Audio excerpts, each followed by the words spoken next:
ku gina gidanku ba tare da kowa ba.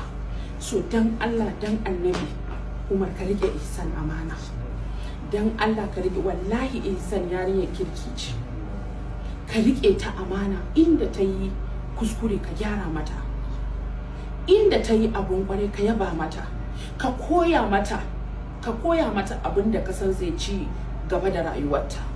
Tunda kana business za ku iya yin, akwai abin da zaka ce zo mu yi tare, zo mu tafi tare. Yanzu kamar a misali aikin ka na mata ne, akwai abin da in kana tare da matarka, okay gyara mata nan, ke zo ki mata nan, ba kai ne zaka yi ba.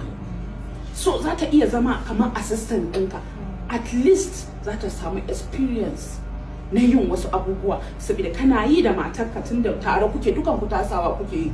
Ya fi a ce kana yi da wata, ku tafi tare da wata ne za ta je a gaban ka ana fitar, amma ita za ta iya zo nan, kin ga yanda abu kaza yake, kin ga yanda abu kaza yake, yi a jikinta. Okay haka nake so ki, ko da baka je da ita ba, ko da baka je da ita ba, wata rana za ta iya tafiya ta yi abin da kai kake yi.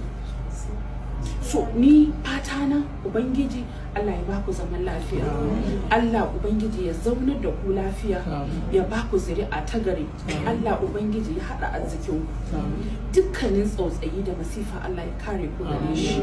Sannan muna godiya sosai ga mutanen da suka taya mu wannan hidima.